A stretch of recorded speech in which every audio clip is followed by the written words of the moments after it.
poner la pregunta en el espacio, tienes un universo de posibilidades. Mientras no pongas la pregunta en el espacio, lo único que tienes es la pregunta. Ese es el asunto. Mientras tú no pongas una pregunta en el espacio, y te lo voy a decir así de sencillo, no voy a mencionar nombres, pero el día de ayer una persona me buscó para decirme, tengo un problema, y si me estás oyendo, de verdad, no voy a decir tu nombre, pero si me estás oyendo, nota de dónde viene. Me buscó ayer para decirme, tengo un problema, mi pareja me está engañando. Y me siento de verdad así súper mal, me siento como nunca antes me había sentido, me siento desde la frustración hasta el enojo, hasta, ya sabes, como, bueno, y si no sabes, qué bueno, pero imagínate cómo te sientes cuando alguien te engaña, cuando alguien te defrauda. Y mi pregunta fue, ¿cómo lo sabes? La respuesta, porque me lo dijo un amigo. ¿Y por qué no has hablado con tu pareja? Porque no se me ha ocurrido. Mientras no hables con tu pareja, la única cosa que está en tu mente es mi pareja me está engañando. Porque no lo estás llevando a una duda, estás dándolo por hecho. Cuando tú das por hecho algo, no hay más posibilidades, ninguna. En el segundo en que te permites voltear a decir, a ver, ¿es esto posible? Puede ser un sí, puede ser un no. ¿Por qué no vas a la fuente siempre? A la fuente de lo que sea tu duda. Fíjate, tengo aquí a una persona que está haciendo una tarea de elegir preguntas y respuestas. Ahora, que conste que te dije que yo no te voy a contestar ni ciencia, ni historia, ni nada de eso, ¿eh? Pero dice que me di cuenta que mi curiosidad aumentaba cada que leo una. Eso es cierto. Lo que acabas de decir es totalmente cierto. Una vez que tienes una respuesta de algo, inmediatamente estás buscando más. Tu ser es un ser de aprendizaje, de crecimiento. Entonces, siempre te interesa ir más allá. Siempre te interesa avanzar. Entonces, una vez que le empiezas a dar respuestas a tu mente, quiere más. Por eso te hablaba, Juvenal, que no es precisamente liberar. Es simplemente hacer como un todo para poder abrirte a posibilidades. Y la primera pregunta la tengo aquí: si aprendemos de nuestros errores, ¿por qué tenemos que cometerlos? Buena pregunta. Punto número 1. ¿Por qué tememos cometerlos? Yo te voy a decir, no tienes que hacer nada en la vida, no tienes que cometerlos. A ver, si aprendemos de nuestros errores, ¿por qué tememos cometerlos? Es una pregunta que va directo a darle un trancazo al ego. De aquí vienen dos cosas. 1, este temor a equivocarte, que lo hemos adquirido. Eso no es algo innato en el ser humano. Volvemos al incluso, ¿por qué preguntar si la gente se burla de ti cuando preguntas? Este temor a equivocarte tiene que ver con aceptación. Tiene que ver con cómo te ven los demás. Y si me equivoco, ¿qué van a pensar? Jamás ves el error como un aprendizaje. Y digo, si ya lo ves como un aprendizaje, yo te aseguro que por muy iluminado que estés, por muy zen que seas, antes de decir, ok, aprendí del error, te molesta. Antes de decir, aprendí del error, te duele. ¿Por qué? Porque no estamos acostumbrados a verlo como una posibilidad. No estamos acostumbrados a abrir ese mundo de aprendizaje. Por eso le tememos, porque le tememos a lo desconocido. Y le tememos desde un juicio. lo desconocido no está funcionando. Lo desconocido no es un área donde te sientas cómodo. Entonces, de esta manera, mejor evitas este espacio. Es eso, nada más. ¿Por qué le temes a los errores? ¿Por qué le temes a fracasar? Porque no te abres a la posibilidad de ver que es un aprendizaje y que mientras aprendas no existe el fracaso. Mira, te voy a hablar de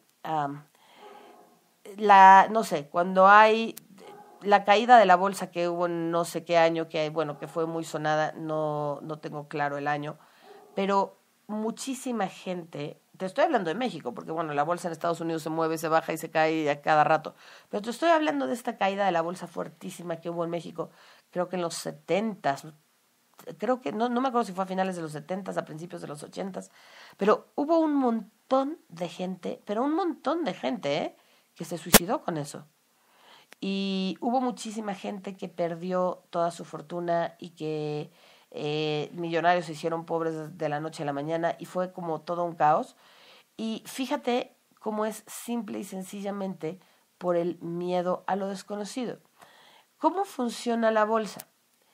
Te lo voy a decir lo más práctico posible. No me voy a meter ni a darte consejos de la bolsa ni nada por el estilo. Es simple y sencillamente hay acciones.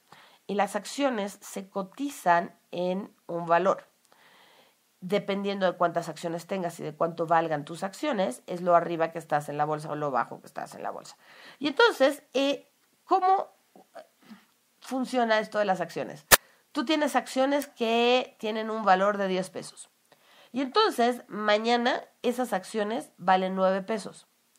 Chin, ya perdiste un peso. Pero pasado mañana amanecen a 8 pesos. Chin, ya perdiste 2 pesos. Pero al siguiente día amanecen a 12 pesos. Ah, mira, ya recuperaste 2 pesos más de los que habías invertido. Y si lo piensas, hasta 4 porque ya ibas en 8. Y entonces empiezas a jugar con algo que no existe, con algo que no es tangible. Porque hoy sube, mañana baja, hace, pero tú ahí lo tienes, no pasa absolutamente nada. Todo lo que sube, baja. Y todo lo que baja, sube. Entonces, ¿qué ocurre con la bolsa?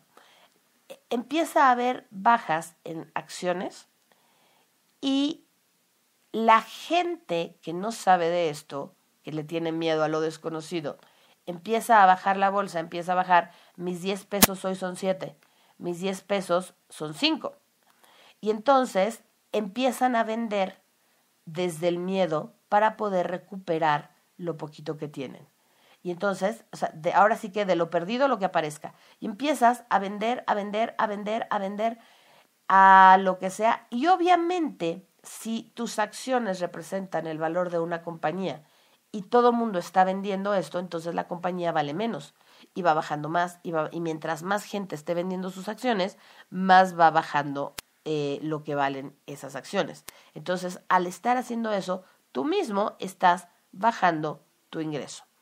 Pero ¿qué ocurre? Llega un momento y toda esta gente que vendió porque perdió su dinero, te digo, de verdad hubo muchísimos suicidios, mucha gente que perdió absolutamente todo, pero empieza a bajar, a bajar, a bajar, y entonces ¿qué ocurre?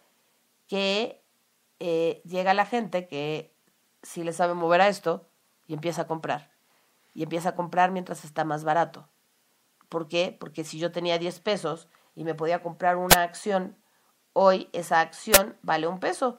Entonces, con mis mismos 10 pesos me compro 10 acciones. Entonces, pues me compro 10 acciones. Y llega otra persona y se compra 10 acciones, y llega otra persona y se compra 10 acciones, y empieza a crecer, a crecer, a crecer, a crecer, y entonces sube. Si no hubieras vendido tus acciones, en el momento en que suben, hubieras vuelto a tener tu dinero recuperado, pero es miedo a lo desconocido. Por eso te decía yo que no fracasas a menos que no haya aprendizaje.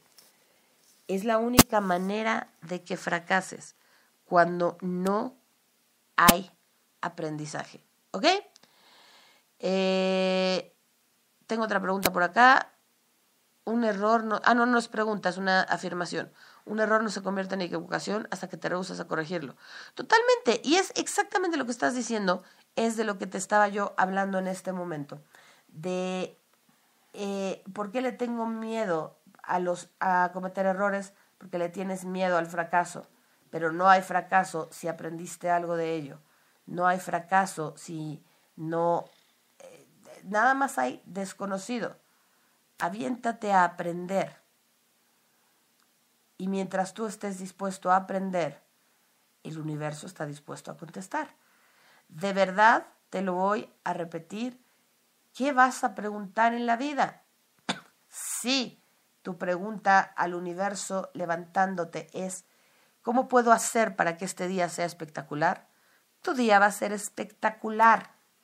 Si tu pregunta es, ¿qué malo me va a pasar el día de hoy? ¿O qué más me puede pasar hoy? Eso es lo que va a ocurrir. Vas a crear que el universo te esté mandando esto. Y nada más. O sea, acuérdate que no existen preguntas malas ni preguntas tontas. Hay preguntas mal formuladas. Y esto es me lleva al genio, ¿no? Al chiste del genio de la lámpara. Que digo, es lo mismo con las preguntas, pero que dice, no sé, me quiero volver millonario y te vuelve millonario pero solo. ¿Ok? ¿Por qué? Porque no lo formulaste bien. Y es exactamente lo mismo con las preguntas.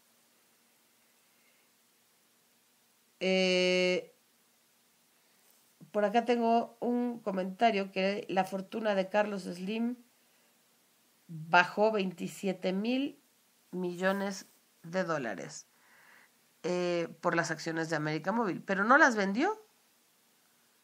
¿Y qué crees? Que va a subir, por eso es el hombre más rico del mundo. Y además te aseguro que no le importan esos 27,000 millones de dólares.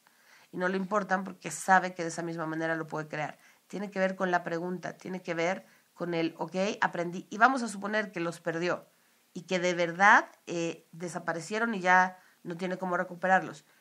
No lo ve como un fracaso, lo ve como un aprendizaje. Y por eso no se siente un hombre fracasado. Y por eso el universo no lo trata como un hombre fracasado.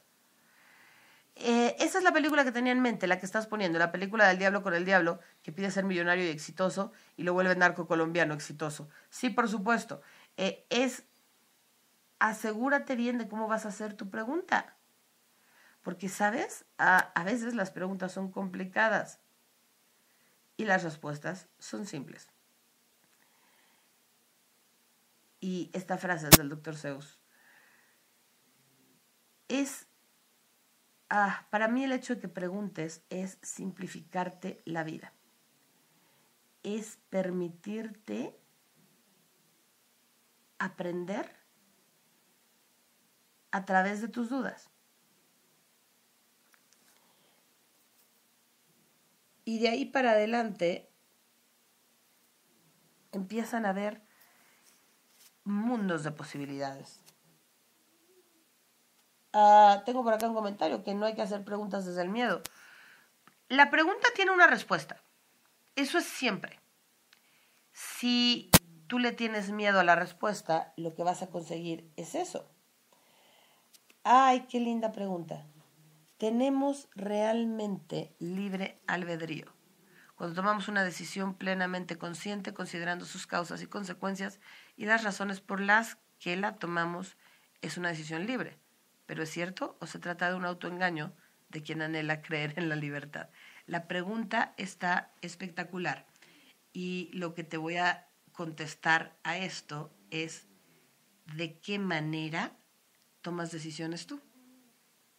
Si estás tomando decisiones desde, según tú, pleno, pero dada tu pregunta anterior, instalado en un tener razón o instalado en un querer quedar bien, no eres libre. La libertad existe, por supuesto, y tienes libre albedrío. ¡Claro que sí! Lo que pasa es que no te gusta tu libre albedrío. ¿Por qué? Porque